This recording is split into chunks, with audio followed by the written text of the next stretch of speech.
So in this screencast, we're going to look at some decision projects in Microbit. So the first project we're going to look at is a greeting project. So we're going to go to makecode.com and create a new project. In that project, we'll create a variable called greeting, and we'll set the value of that variable greeting to a random number between 0 and 1.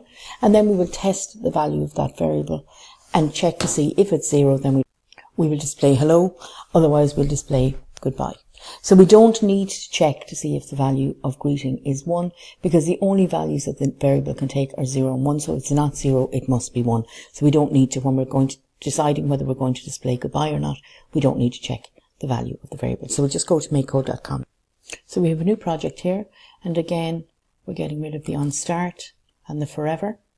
So this time I'm going to, on input, so I'm going to put on button A press, and that's how we're going to decide what greeting we are going to have. So I'm just going to call it decision here, and then I can save that again later. So what we're doing is we're going to create a variable first. So I'm just going to make a variable, and I'm going to call it greeting. And I click OK. And once I do that, I can then pull across set item to 0. I will change my item and I'll make it greeting. And then I'm going to go into my math blocks here, and that's where I'm going to find my pick random. So I'm going to go pick random 0 to, instead of 4, I'm just going to pick random 0 to 1. So it's always going to have a value of either 0 or 1. Now I need to go back to my logic blocks, and here I'm going to say if something, then else. So remember, if it's equal to 0, then we're going to display hello. Otherwise, we're going to display goodbye. So I'm going to go back into logic, and I'm going to check for equality here. So I'm going to go, so I'm saying if something equals something else, I'll go to my variables, pull across greeting, drop the greeting in there. So I'm saying if greeting equals 0, then I'm going to show string hello. Otherwise, I'm going to show string. I'm just going to duplicate this, drop it up. Remember, if something is grayed out like this, it's never going to be run. So you need to make sure that you don't have any grayed out code, unless maybe you're testing out some code and you have it grayed out because you've tested it and it doesn't work or whatever. But when you're finished, you should never have any grayed out code because it will never be run. So I'm just going to click it up here, and then it will change from being grayed out. So now I'm going to show string goodbye here. So now I'll just put a little exclamation mark there at the end of that as well. So now when I press my A button, it's either going to randomly show hello or goodbye. So this time around, it's printing out goodbye. So that means that the random number that was picked must have been 1. And now I'll press the button A again, and this time it shows hello. So it's randomly picking either a 0 or a 1. When it picks a 0, we show hello. When it picks a 1, we show goodbye. I'll just click it one more time, and that time it's just showing hello again. We'll just wait till the end of that. So that's just that simple project, that simple greeting project. So I'm just going to click save on that project again, and it's just downloading it again, and then we can copy that across onto the Microbit and test it on there like we've done before. So the next project we're going to look at is a coin project. So we're going to create a new project and we'll call it coin. Within that project, we're going to create a variable called coin, and we're going to pick a random value of true or false and store it in that coin variable. And then if the value of coin is true, we'll display H for heads, otherwise we'll display T for tails. So really what we're doing here is we're simulating a coin toss, and you can use this with your students in your classroom. So again, we want to make a new project, so I'll go to projects, click on new project. So this time we're going to get rid of the forever and the on start. And this time we're going to have an input, and it's going to be on shake. So we're going to go to variables, we're going to make a variable, we're going to call the variable coin, and click OK. So now I can pull across set item to, and if I change item to coin, and then I want to go into math here, and previously we've used pick random 0 to whatever. This time we're going to pick random true or false. So it will just randomly pick a value of true or false. So I'm just going to drop that in. So we're saying set coin to pick random true or false. And then I'm going to go to logic, and I'm going to say if true, then else. So what we want to do is we want to go to logic here, and we're going to bring across this one here. So if something equals something else, and what I'm going to do is I'm going to go to variables, and I'm going to pull across coin. So I'm saying if coin equals, and again, if I go back into logic, you'll see down the bottom here, there are two blocks, which is true and false. I'm going to pull across true. So I'm saying if coin is true, then I want to go back and show string heads, I think I had said. But really, it doesn't matter which one you go with. So I'm saying if the coin is true, I'm going to show string heads. Otherwise, I'm going to duplicate this code, and I'm going to show string tails. So again, some quite straightforward code here, but it looks a little bit complex because it's something that we, I suppose, are just learning about now. So again, just a reminder, here is our condition. If the coin value evaluates to true, we're going to show the string heads. Otherwise, we're going to show the string tails. So I'm just going to test this code. And remember, to test it, we can just click the shake button here. So click shake, and it's true. I'm going to shake it again, and it's heads. Sorry, that was tails, not true. So here we've got a head, a tail, a head, a head, a tail, a head. So again, it's just mimicking the tossing of a coin here, and it all comes back to this decision here. If the value of coin, which is a random value of true or false, if that's true, we're going to display a head. Otherwise, we're going to display a tail. Now again, we should remember to save it, give it a name of coin, and then when we save it, it will, remember, have a name of microbit. We'll see it here, microbit-coin.hex, and then we can go to our downloads folder and copy that across onto the microbit. So let's just have a look at that.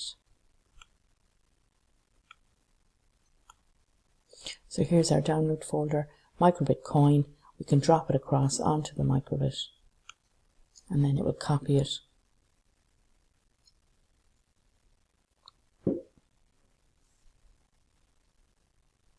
Now that it's done, we can disconnect our microbit. For some reason, it just seems to have disappeared there.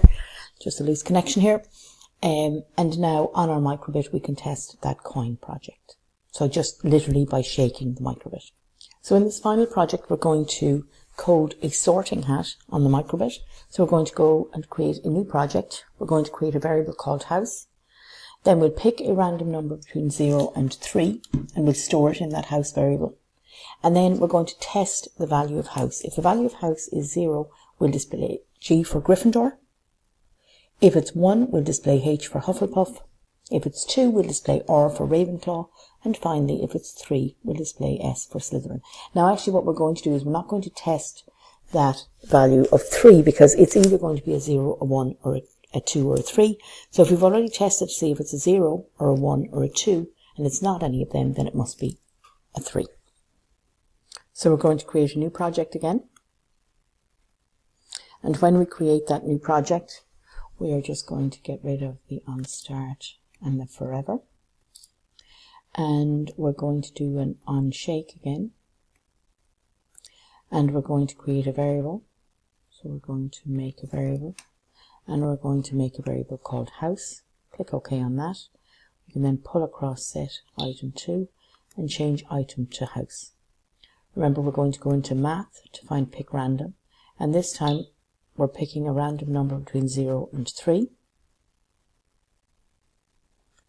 So here we're setting house to that random value between 0 and 3. And now we need to go to logic. And we're going to use this if then. Now what I'm going to do is I'm going to use a nested if statement, and I'll talk you through how we do that and why we would do it like this. But we'll just make a start first, and then we'll move on and see how we're going to approach this. So the first bit is we want to check to see if the value of house is equal to 0. So I'm going to look at this block here. We've seen this before in all of the projects that we've had a look at. So I'm going to go to variables. I'm going to pull across house and drop it in. And I'm saying if house is equal to 0, then, and I'm going to show string. Remember, when it was a 0, we said we'd show G for Gryffindor. Now, I need to have an else if, and this is a nested statement, a nested if statement. So I can just click on the little settings here, like I did before when I was adding in the else, but I can add in this else if. So I'm going to say if, else if, else. So this allows me, there's a little plug here now that I can bring across another block. So I'm just going to close this for a second. So what we're going to do is we're saying if house equals 0, then show string G. Else, and here we're going to check to see if house equals 1. So I'm just going to duplicate my code here, the entire thing, and I'm just going to drop that in here. So this time I'm checking if house is equal to 1. Now we said that when house was equal to 1 we would show Hufflepuff, so I'm going to duplicate this one here, the show string, drop it in. Remember, it's grayed out because we've already have that same code and we haven't got it connected. So this time I'm just going to put in H for Hufflepuff. Now so here we're saying if the house is 0, we'll show string G. Otherwise, we'll test to see if the house is equal to 1. And if that's the case, we'll show string H. I'm going to go in here again into this little settings. And I'll just go down here a little bit. I'm just going to bring in another else if because we want to check to see if house is equal to 2. I'll close this up. Right click here again and duplicate. Drag it down. And here we can say if house is equal to 2, then we'll show string. And this time we're going to show R for Ravenclaw. So we have Gryffindor, Hufflepuff, Ravenclaw.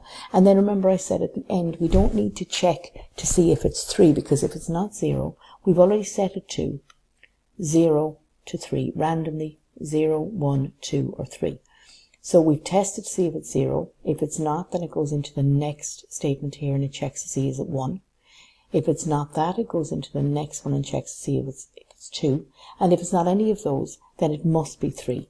So in this case, I'm just going to show string here, and the string I'm going to show is Slytherin.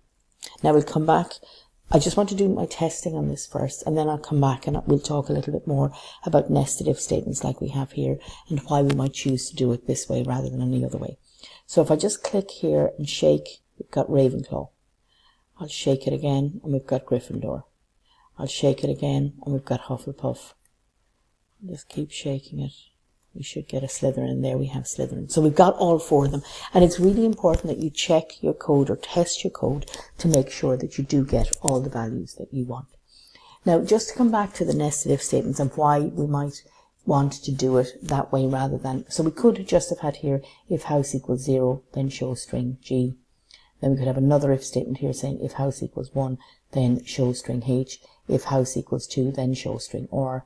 And then we could have a final one, if house equals 3, then show string S.